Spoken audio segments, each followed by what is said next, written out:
My name is Renison Jeffrey, and this is the Workers' Rights Platform. Time and time again, we would have been highlighting this issue with the gate that is stationed in front of these two estates, the Labitco Industrial Estate and the Point Lisas Industrial Estate, that's situated side by side.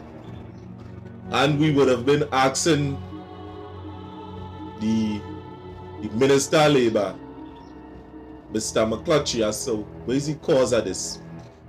As to the day, at a point in time, they had a disruption there, and people was questioning this fact. Up to this day, we would have never gotten a solid answer concerning this. But why it is this gate here?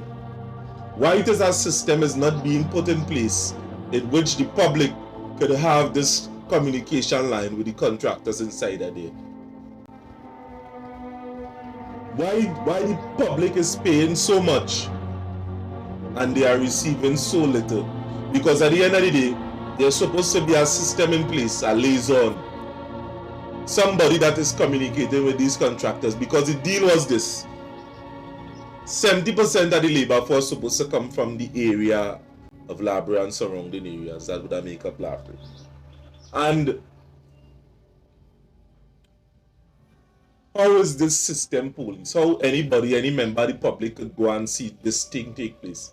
Because I could bring letters in which there are recognized liaison personnel that would have gotten letters and certification from the government of Trinidad and Tobago. What is taking place here? What is the reason for having these gates? What is the reason for locking out the people at Labra? This thing is appearing to be a conspiracy. And we must ask ourselves the question, why?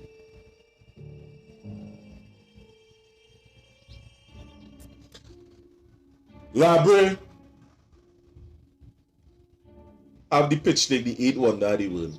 The soil composition within Trinidad and within that peninsula is pretty much stable because of the oil composite. That is the reason why the natural deep water harbor, which is our next wonder, the deepest in Trinidad. We would have put up the information for you to see within the video previously. You don't have to dredge there because the oil, the soil is stable. Why is the government not developing that for other people to use? Why? What's going on here? Is this a deliberate attempt from the government, the opposition, and the 1% to keep the people at Labra in a particular position forever, indefinite? Because if it has so much of jobs within the area, why the people not benefiting?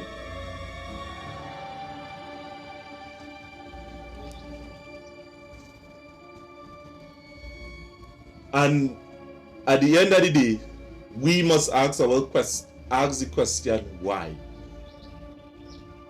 And if it have so much of jobs, why the people are not benefited? I am to believe the latter.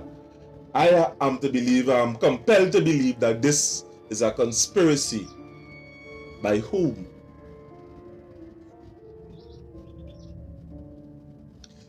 So at the end of the day, we are going to play this video and we will come back on the back end and we go chop this thing up. My name is Renison Jeffrey. This is the Workers' Rights Platform. Like, share, and subscribe. Share this video with somebody. It might open up their eyes. If you won't see the point of this, I know what to tell you. Morning, ladies and gentlemen. Morning, Trinidad and Tobago. Most of all, and more importantly, morning to the residents of Labra, Destiny Village to be exact. Right now, we're in front of the Labra Industrial Industrial Estate. Labitco. And the Port of Brighton. A port that is empty at the time. And that sign there, welcome. See what it says there? Welcome. That is not welcome to the residents of Labra, you know. You know why it's not welcome to the residents of Labra? Because there's a gate there that prevents Labra residents, Point 14 residents of the community from entering the industrial estate. So you have a government or governments spending billions of dollars to develop a port and an industrial estate to the benefit of the community. And then you have a port authority, some bright you know what, building a gate and locking out the residents. So the reason why they build an industrial estate in a high unemployment area, in a high unemployment area, in a high unemployment area is to provide jobs for the members or the residents of the community. You don't then put a gate and lock out the people. You build the port to create the infrastructure for this industrial estate. It was envisioned as a way because there are a lot of people in Labre and the surrounding area, Point 14, that are unemployed. So government would have looked upon that and would have spent money, lots of money, my money, your money, people of Labre money, to encourage businesses to come down here to open business. They would have given them land and different sort of incentives to come here to open. And then, when all of that is done, somebody puts a gate and locks out the residents. Locks out the residents. So you have, before this here was open, you would have had, all while there was in construction, you would have had multiples of people selling all kind of thing on a daily basis. You seeing that now? Are you seeing that now? You're not seeing that now? Because you know why? Because everybody inside there locked in there and everybody outside there locked out of here. Because that's what they care for you. Your member of parliament for Labre is the Minister of Labour. Just imagine that. So you have an industrial estate where the residents are locked out. The member of parliament for Labre is the Labour Minister, and he can do nothing for the unemployment situation in this Labre. You have a port. As far as I understand, Labre is a natural deep water harbour. You have other ports like Port of Spain and Point Isas where they have to dredge to get shipping. And ships are waiting to get in. But Labre here is sitting idle. Labre port is sitting idle. People in Labre are sitting idle. If you drive through Labre now, Point 14 now, you would see various groups of people sitting idle. And a gate keeping them out from coming to get work. That is why we're here this morning. Because you know we love to quarrel. That is what people say we like to do here. That is what people say we like to do. We like to quarrel. So we come this morning to quarrel about that. That the port is sitting idle and there's a gate preventing people from the community from coming and get work here. And we would like to get that addressed, please. And the thing about it, it's not just a have gate here. It have a gate on the next side of the road. On the next side, because this is Labitco Industrial Port and that is Point Lisa's industrial estate across it because they would have controlled that side. NGC, a matter of fact, not Point the NGC. Because we all know the power plant over on that side. The same power plant that are going and shut down that's supposed to have 2 turbines running. You understand? Whereas one supposed to be in operation, the next one is when they want to do a maintenance and the one that operated to turn on that next one. So I can't understand why they're going and shut down the whole thing and the country had to be out of current. Like the first thing, now we're talking about this gate thing here. It's not only disrespectful that they had a gate and blocking out residents. There are no way for the residents to communicate with the contractors inside there. And why that is important, people? It is important to know, to be able to get jobs. It is important that that take place, that the contractors can organize a monopoly in which they could hire who they want and they could fire who they want. Because that system that they had there, you can't just walk through that gate again. You can't just walk through that gate again on your foot.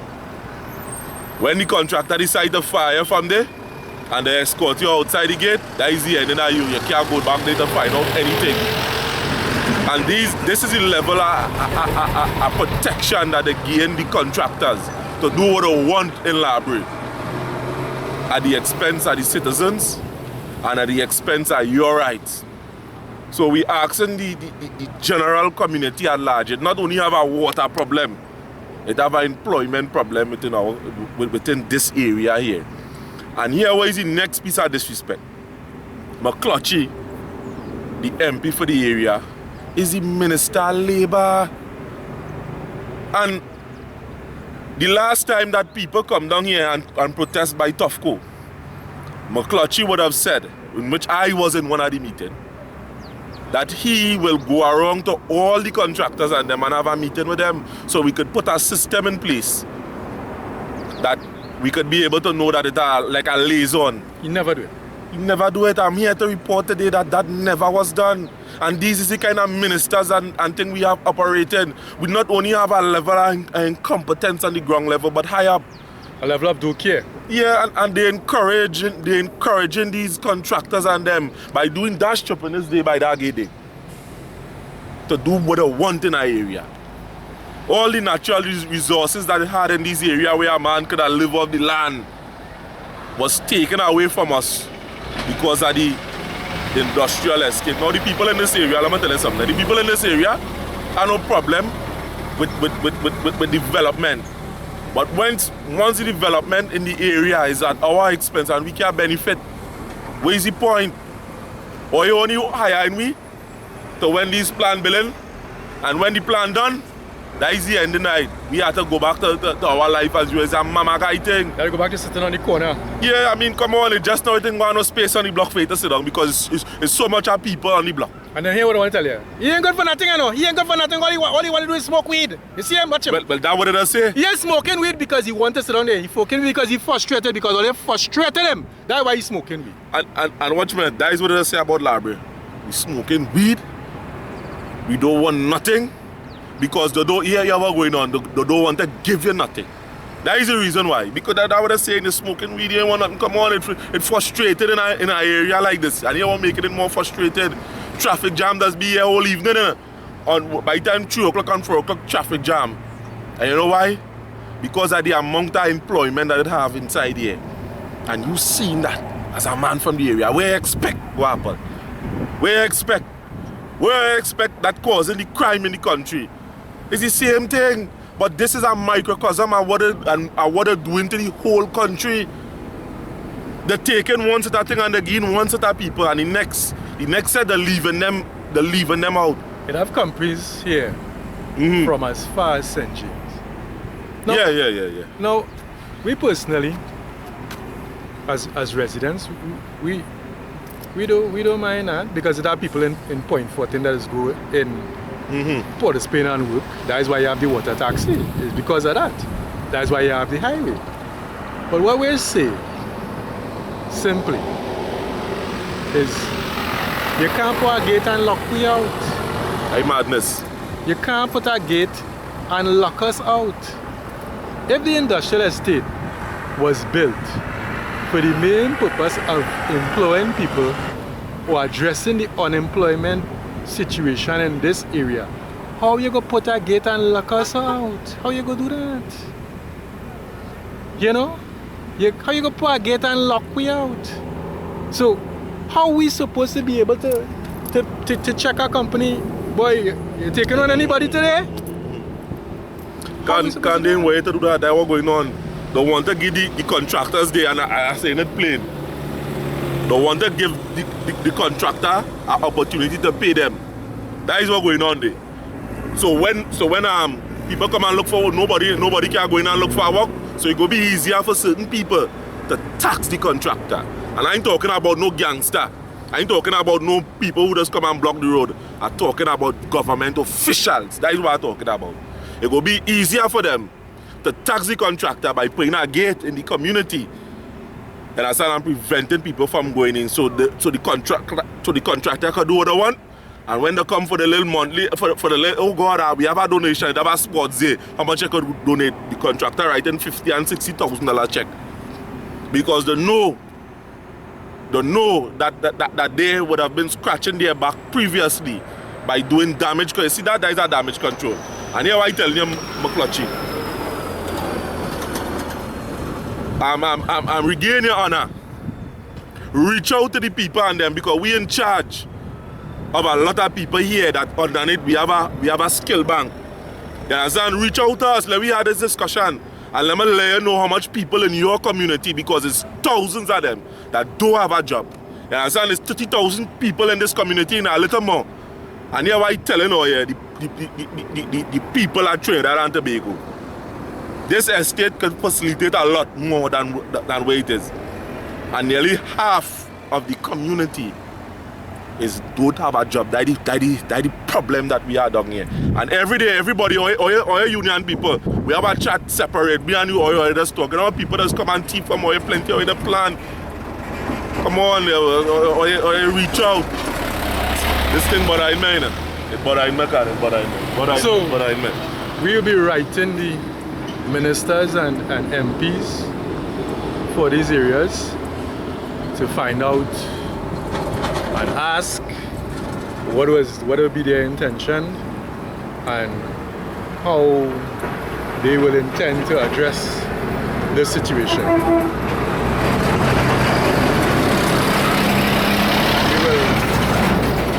We'll be doing further videos and having further contacts with you. Thank you very much.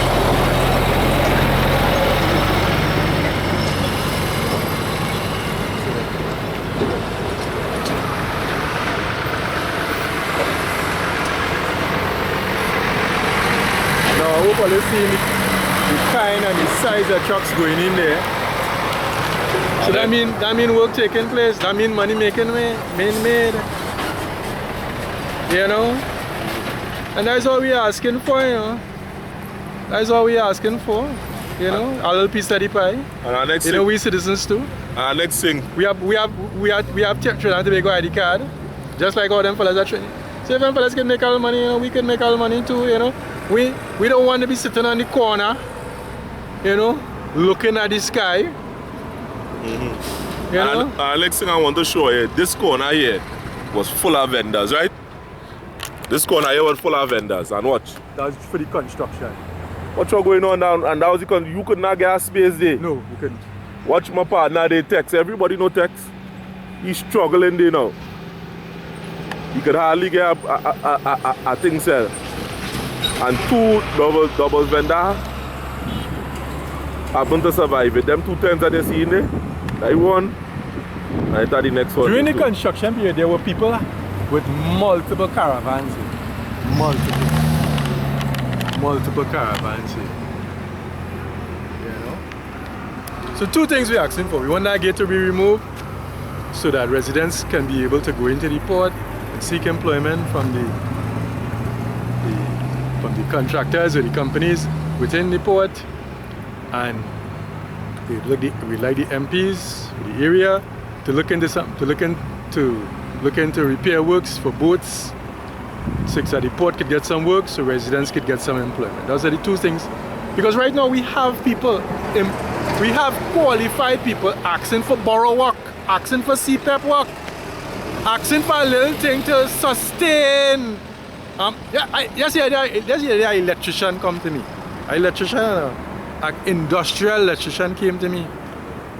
Boy, you know everybody in the borough I could get a plug with.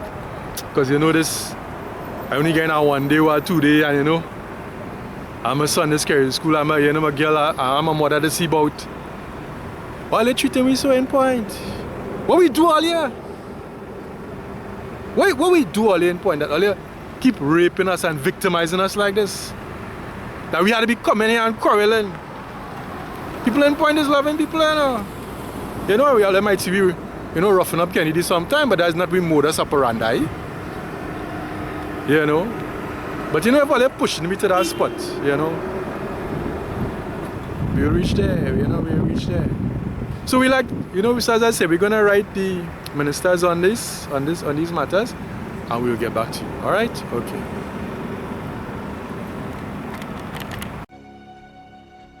My name is Renison Jeffrey, and this is the Workers' Rights Platform.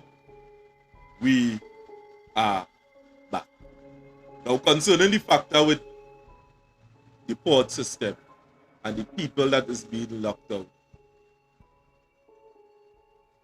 Why the authority on the matter is not making a statement.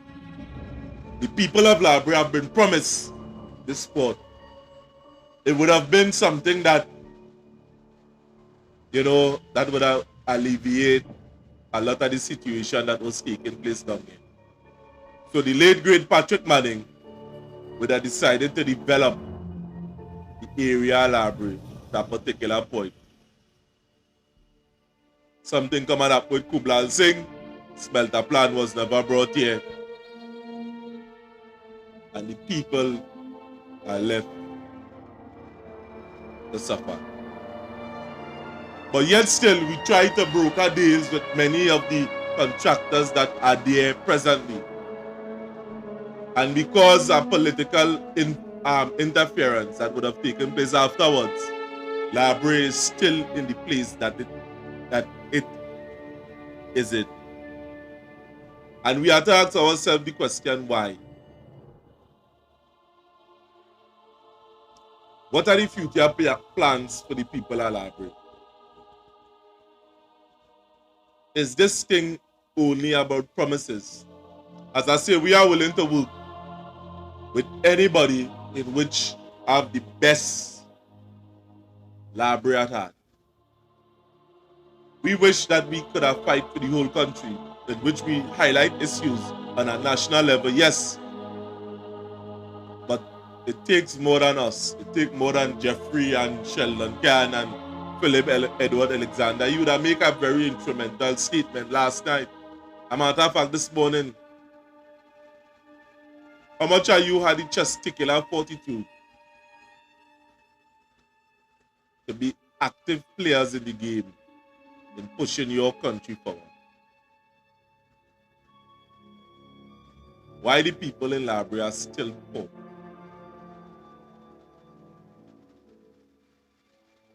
And don't let the other side bamboozle you. You could choose somebody else. I know the answer. Referendum is the answer. Because instead of choosing who we want to represent us, we could actually choose what we want to represent us.